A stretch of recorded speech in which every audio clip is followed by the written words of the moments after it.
Good morning, folks. My name is Joe, and you're watching Safari Joe's Adventures. I'm going to build an outhouse.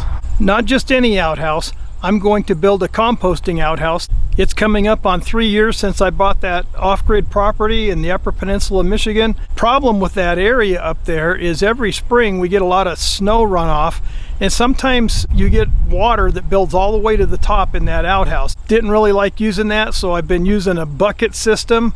This is going to be a raised outhouse, just like my cabin. If you look at my cabin, you'll notice that it's anywhere from 2 to 3 feet off the ground. And the reason I want to do that is because if and when, and it will, have runoff, and sometimes that area does get 6-8 inches of water in there for a week or so. And then it runs off down into the creeks and stuff, and it's great the rest of the year. So I'm going to frame it here and then take the frame up there, and we'll finish it up there. The platform for this will be 4 foot wide by 8 foot long. I will be using pressure treated ground contact wood for the platform, and everything above it I'm going to use regular lumber.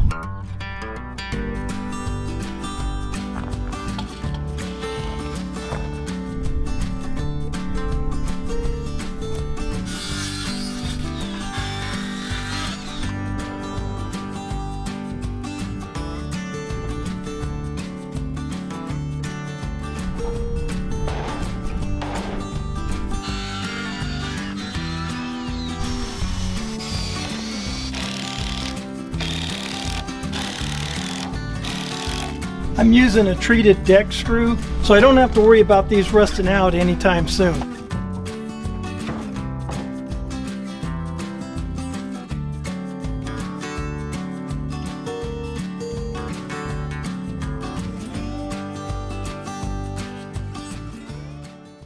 This is the platform that the outhouse is built on. Joists are 16-inch on center. I didn't put this last one in, and there's a reason for that. Normally when I've looked at composting toilets that's built off-grid or for campers or whatever, they use a 5-gallon bucket. I mean, it's great for a van, camper truck, or something like that. That's great. That's about perfect size for it. But this is going to be a permanent setup. What I don't want to have to do is empty this thing every 2 or 3 days. I want to be able to empty it a couple times a month if I have to. So I don't want to use a 5-gallon bucket. This is what I'm going to put in there. That's a 20-gallon Rubbermaid heavy-duty garbage can. You can fill these things up about halfway, and they're still manageable to move or empty. So I'm going to be framing down either side. I've taken a center measurement. I'm going to go 11 inches either way, so it'll be kind of U-shaped, and you'll see why later. What do we have here? We got 29 3/4 of an inch, and it's still 29 3/4 of an inch, so we'll cut 2 of them that way.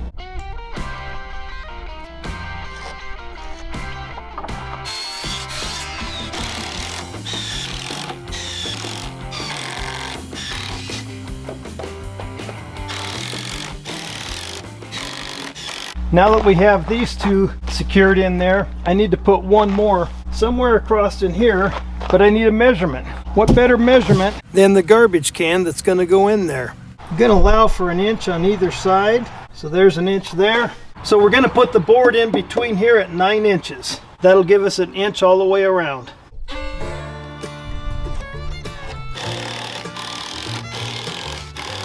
We've got the hole completed that this 30-gallon plastic can is going to fit in. I have all the floor joists and the corner bracing installed.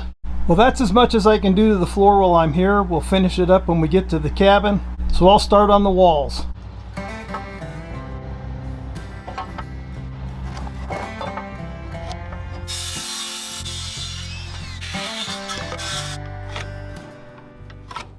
I'm putting a door in this back wall, so we're going to frame it in. This 2x4 here goes 18 inches up from the bottom.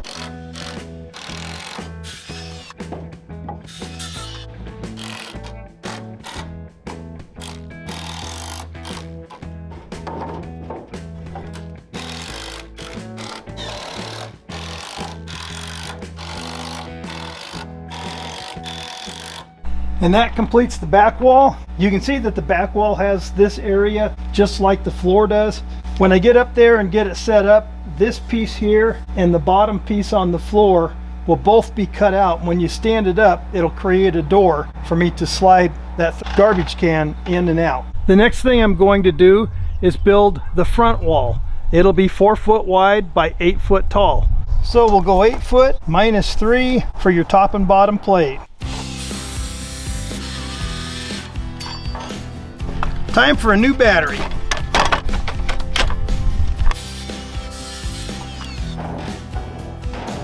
We'll get our 2 4-footers cut.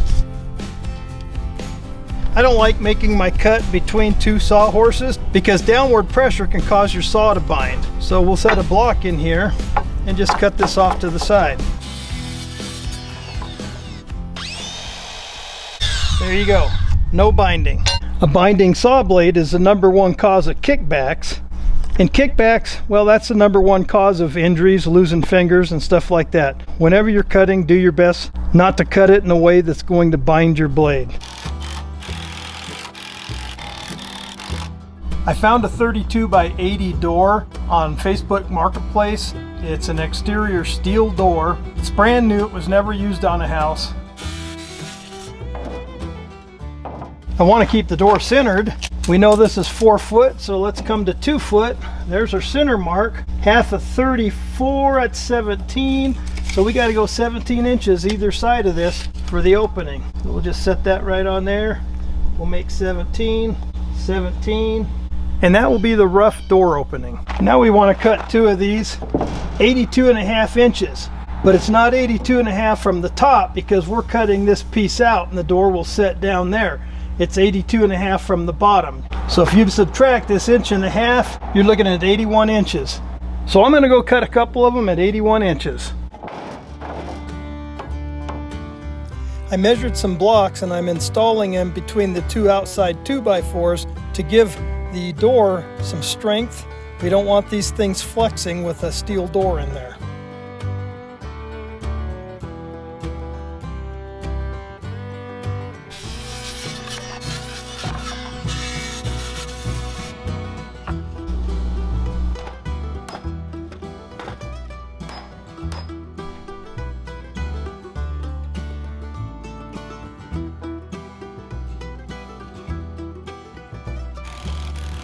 Originally I was going to frame this 4 foot by 4 foot, but I've decided to frame it 4 foot by 6 foot. So I'm going to go ahead and cut up the wood, get it ready. Because of the shape of the sidewalls on the outhouse, I didn't want to build those here. They're just not going to fit on the trailer right. So I loaded up the lumber and we'll take it up to the cabin and I'll build those walls at the cabin.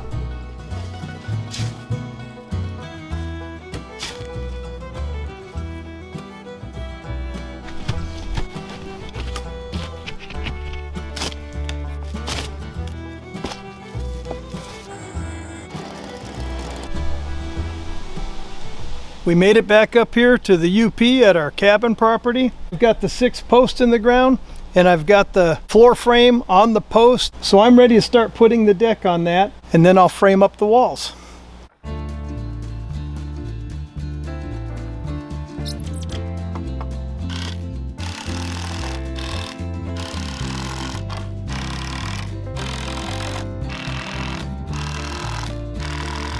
When I'm installing these deck boards, I like a little bit of space between them. So I'll take the screw I'm using, just set it in there, make my adjustment, pull the screw out, and then just put it in.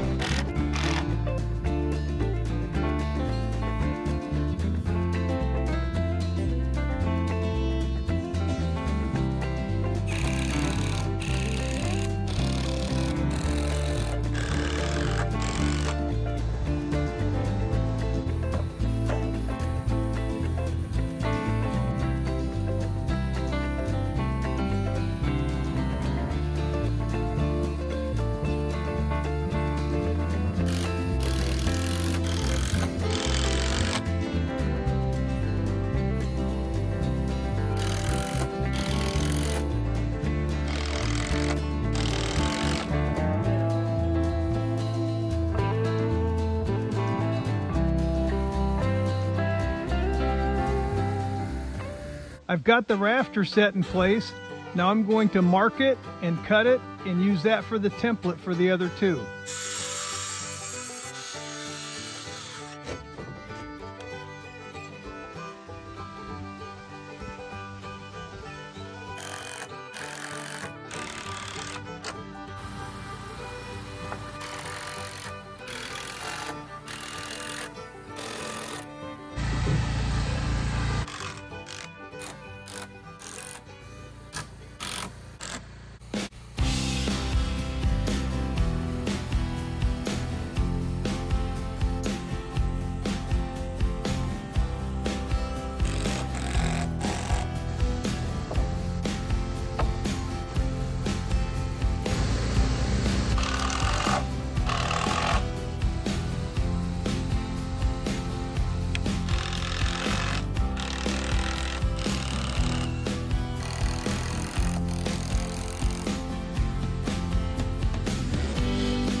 The floor in this is made out of 1x6 treated wood.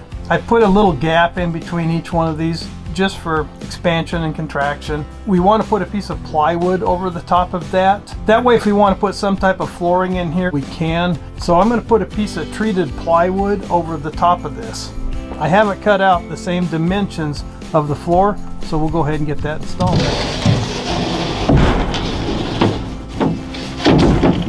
Lift up on that back piece.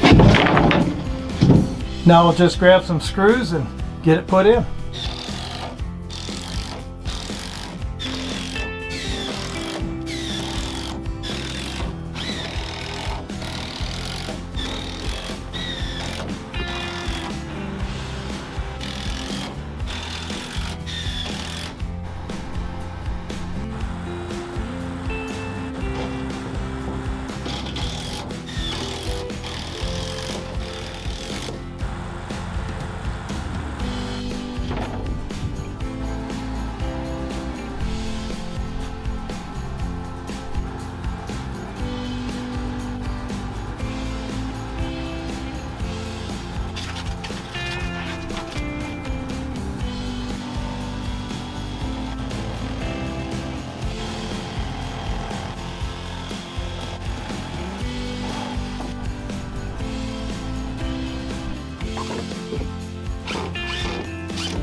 I didn't have what I needed to finish the back door into this composting outhouse. We do have the seat installed. I also have to plumb the urine diverter. That'll all be done in the spring. I'll also be removing the blocks and installing the steps and trimming out and painting the exterior. I know it's not complete, but it's almost there. We'll get her finished in the spring. Our neighbor Kim and I had a great laugh when my wife locked herself in the outhouse. We had a faulty doorknob that I ended up replacing. Did you get locked in the shitter? Yes, I did. I didn't know. Well, as the last of this fire burns down, we're buttoning everything up and we're heading back to Colorado for the winter. We'll be back up here in the spring to work on the cabin, finish up a few little things on the outhouse. And I hope you enjoyed this video. I want to thank you all for the support. Anytime you watch these videos, share them with a friend, put a like on them. That helps my channel to grow, and I really appreciate it. Thanks again. Make your life an adventure, and God bless.